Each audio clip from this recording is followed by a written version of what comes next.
अगर कोई महिला महंगे मोबाइल फ़ोन लेती हैं तो क्या उसका पति उसकी जान तक ले सकता है? जी हाँ, कुछ ऐसा ही वाकया पेश आया है जब एक पति ने महज मोबाइल फ़ोन खरीदने के जुर्म में सुपारी किलर की मदद से बीवी को मार डालने की कोशिश की। लेकिन इसके बाद जो कुछ हुआ वो बहुत ही अद्भुत है। स्मार्टफोन खरीदे जाने से नाराज पति ने किया किराए के गुंडों से बीवी को जान से मारने का प्लान। जी हाँ, ये खबर सच है। ये दक्षिण 24 परगना के नरेंद्रपुर थाना अंतर्गत लश्करपुर प्यारे बगान इलाके की घटना है। पत्नी को जान से मरवाने के आरोप में पुलिस ने आरोपी पति राजेश झा और एक सुपारी किलर को गिरफ्तार कर लिया है, जबकि एक व्यक्ति फरार होने में कामयाब हो गया है, जिसकी तलाश जोर शोर से जारी है। आरोप है कि कल रात राजेश झा सोने से पहले घर को अंदर से ताला लगा रहा था, लेकिन अंदर से दरवाज़ा बंद करने में काफ़ी देर हो रही थी तो पत्नी रूपा झा को कुछ शक हुआ। लेकिन इस दरमियान घर पे पहले से मौजूद एक अज्ञात व्यक्ति ने पीछे से आकर उसका मुंह बंद करने की कोशिश की। वहीं एक और अज्ञात व्यक्ति ने तेज धारदार हथियार से महिला के गले पे वार कर दिया। इस दौरान महिला जोर से चिल्लाई और महिला की चीखने चिल्लाने की आवाज़ सुनकर आसपास के लोग जमा हो गए। इसी बीच लोगों को घर के आसपास आते देख महिला का पति और दोनों सुपारी किलर महिला को छोड़ भागने लगे, लेकिन पति और एक सुपारी किलर को लोगों ने भागने से पहले ही दबोच लिया। वहीं महिला के गले से काफ़ी खून बह रहा था और स्थानीय लोगों ने किसी तरह उन्हें अस्पताल पहुंचाया। वहीं तुरंत ही नरेंद्रपुर थाने की पुलिस को इस घटना की सूचना दी गई। पुलिस ने आकर इस महिला के पति राजेश झा और किराए के गुंडों को गिरफ्तार कर लिया। उस गुंडे के पॉकेट से बैरकपुर डिवीज़न के खरदा स्टेशन की रेलवे टिकट भी पाई गई है। वहीं इस घटना में बुरी तरह जख्मी होने वाली रूपा झा के गले में 7 स्टिचेस आए हैं। उन्होंने बताया कि शादी के बाद से उनका पति उनके शारीरिक और मानसिक रूप से तकलीफ दिया करता था। कोरोना काल में स्कूल की पढ़ाई ऑनलाइन होने के बाद महिला ने अपने पति से कहा कि बेटे की पढ़ाई के लिए एक स्मार्टफोन खरीद लें, जिससे पति ने कहा कि वो स्मार्टफोन किसी कीमत पे नहीं देंगे। लेकिन किसी तरह महिला ने पैसे जमा कर एक स्मार्टफोन खरीदा, लेकिन वो उस फ़ोन को अपने पति से छुपा कर रखती थी। लेकिन इसे पता था कि उसका पति उसके हाथों स्मार्टफोन देख कभी खुश नहीं होगा, और हुआ भी वही। ब्यूरो रिपोर्ट, हालात बंगाल न्यूज़ 10 इंडिया। क्या हुआ था? रात में 12:30 बजे मेरे हस्बैंड आए, नॉक किए, मैं गेट पे गई, गेट खोली। फिर मेरे हस्बैंड बोले कि तुम अंदर जाओ, मैं ताला बंद करके अंदर आता हूँ। मैं बोली ठीक है। फिर मैं उनको चाबी दे दी और मैं अंदर चली आई घर के अंदर। फिर मैं जब पीछे मुड़ के देखी, वो आ नहीं रहे थे, तो मैं पीछे मुड़ के देखी तो एक अनजाना आदमी आके मुझ पे अटैक कर दिया। छुरा लेके आया था और वो मुझ पे अटैक कर दिया। मैं चिल्लाने लगी तो फिर पीछे से एक और आदमी आया और मेरा मुंह बंद कर रहा था।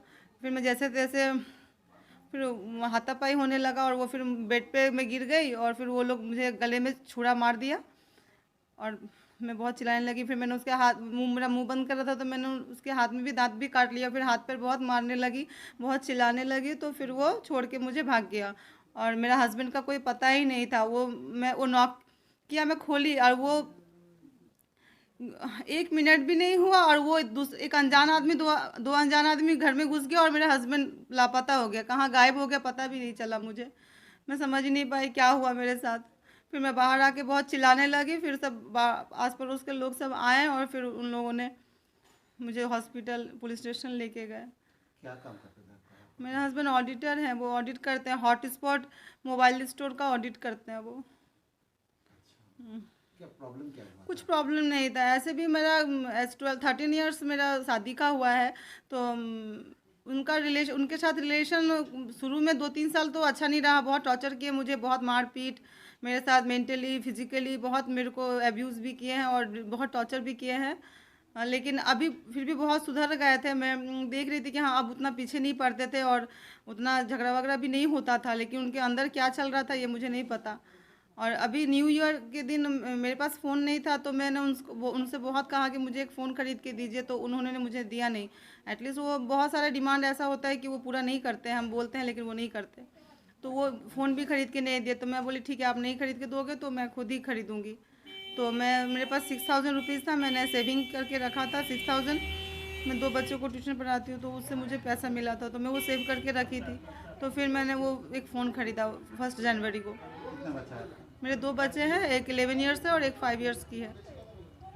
तो बस वो फ़ोन में ख़रीदी जो उसे पसंद नहीं था। वो नहीं चाहता था कि मेरे पास एक स्मार्टफ़ोन हो, वो नहीं चाहता था, फिर भी मैंने खरीद लिया क्योंकि मुझे ज़रूरत थी। मैं बच्चों को पढ़ाती थी तो मुझे ज़रूरत था फ़ोन का, इसलिए मैंने ख़रीदा। और उसके मन में पता नहीं क्या चल रहा था। वो ऐसे भी उसके बहुत सारे एक्टिविटी से लगता है कि वो साइको है। उसका अपनी फैमिली से किसी से बातचीत नहीं है। वो किसी से, अपनी मम्मी से हो या अपने भैया से हो, दीदी से हो, किसी से बातचीत नहीं करता, किसी के कॉन्टैक्ट में नहीं है। কি হয়েছিল ঘটনাটা গতকাল রাতে আপনারা কি দেখলেন? আমরা মাঠে এমনি খেলাধুলো করে মাঠের সামনে দাঁড়িয়ে আছি। আমরা দুই বন্ধু, আমি আর সুমন বলে খেলছিলাম। খেলতে খেলতে কোনো বসে আড্ডা মারছিলাম। আড্ডা মারতে মারতে দেখি হট করে দুটো ছেলে দৌড়ে পালাচ্ছে। আমরা ভেবেছি চোর, অত রাত্রে দৌড়ে পালাচ্ছে। বলছি এই দাঁড়া দাঁড়া দাঁড়া, কে কে? এবার গিয়ে দেখছি কেউ দাঁড়াচ্ছে না। এবার ওর পিছন পিছন আমরা দৌড়ে ছুটে পালিয়েছি। গিয়ে পালিয়েছি, এবার একজন ছুটে পালিয়ে গেছে, আরেকজন একটা ফ্ল্যাটের ভিতর ঢুকে গেছে। ঢুকে যেতেই ও আর যেতে পারছে না, আমরা কিন্তু তাকে ধরেছি। ধরে গিয়ে তাকে জিজ্ঞাসা করলাম কোথা থেকে এসেছিস, চল চল ওদিকে চল। ও টানতে টানতে আমরা দুজন মিলে নিয়ে এসেছি। নিয়ে এসে দেখছি, আমি বললাম, কোথায় এসেছিস, কোথা থেকে এসেছিস? বলছে আমি আগরপাড়া থেকে এসেছি। তোর পকেটে দেখি কী আছে, দেখছি ট্রেনের টিকিট, আগরপাড়ার টিকিট নিয়ে এসে খড়দা থেকে এসছে। আমি বলছি চল ওখান থেকে, চল কার বাড়িতে কী হয়েছে চল দেখবি। এবার টানতে এখানে নিয়ে এসেছি। এবারে এখানে দেখি সব লোকজন ভিড়। আমি কী হলো? এবার বলছি কাকু এখানে কী হয়েছে? কারো বাড়িতে চুরি হয়েছে? বলছে না, একটা বউয়ের গলা থেকে খুঁট টেনে দিয়েছে। এবার আমরা তো অবাক হয়ে গেছি। তারপরে সঙ্গে সঙ্গে এখানে নিয়ে এসেছি। তারপরে তো লোকজন ভিড় এখানে। তারপরে তো থানাকে ফোন করা হলো, থানা থেকে এসছে, ও নিয়ে চলে গেছে। হ্যাঁ, ওর বর সঙ্গে সঙ্গে পাশ দিয়ে যাচ্ছিল। তখন আমি বললাম যে কাকু এই আপনার পিছন থেকে এই ছেলেগুলো দুটো যাচ্ছে, যে কী হয়েছে, আপনি কি জানেন? বলছে না, আমি ওইসব কিছু জানি না। ও ওইখান থেকে নিয়ে চলে গেছে, হেঁটে চলে গেছে, আর কিছু বলেনি। আপনার নাম? আমার নাম দীপঙ্কর শীল। আপনি প্রতিবেশী? আমি প্রতিবেশী। কালকে যখন ঘটনাটা ঘটলো আপনারা কি ছিলেন এই রাত্রিবেলা? হ্যাঁ, আমরা ছিলাম, আমরা সবাই দেখলেন ছিলাম আপনারা? পাড়ার। দেখলাম খুর পড়া রয়েছে ঘরে। আর যে এসেছিল বৌদি তো বেরিয়েছে ফার্স্ট, যে গলায় লেগেছে বলে কেটে গেছে তার জন্য। হ্যাঁ, সবার বাড়ি দিয়ে তারপরে বেরিয়েছে। আর ওকে ধরে নিয়ে এসে সেটাও বৌদি চিনতে পেরেছে। আর দাদা তো তালা খুলে দিয়েই চলে গেছে এই রাত্রিবেলা। তারপরে এসে পুলিশ এসে ওদের নিয়ে গেল। হসপিটাল নিয়ে গেছে। হ্যাঁ, হসপিটাল কারা নিয়ে গেছে? হসপিটাল নিয়ে একটা গেছে বোন আমার দেওরই নিয়ে গেছে। দেওয়া, একটা বোন নিয়ে আর একটা ওই ননদ আমার আছে, কোন দুজনে hospital মিলে নিয়ে নিয়ে গেছে গেছে। অনেকগুলো হ্যাঁ, hospital। অনেকগুলোতে নিয়ে গেছে। প্রথমে হিন্দুস্তান, তারপর বাঘায়তীন, ওখান থেকে ভাঙড়ে ভাঙড়, গেছে। তারপর ওখান থেকে ডাইরেক্ট পিচিতে। চিত্তরঞ্জন। বাইরের লোক এসে এখানে এসে এরকম ধরনের ঘটনা ঘটলো, এর আগে কি এরকম ধরনের না, কোনো দিন হয়নি, এই হয়নি, first time। এই ফার্স্ট। আমরা তো ভাবতেই পারছি না। কিরকম লাগে, কতটা আতঙ্কে রয়েছে না? অনেকটা আতঙ্কে আছি।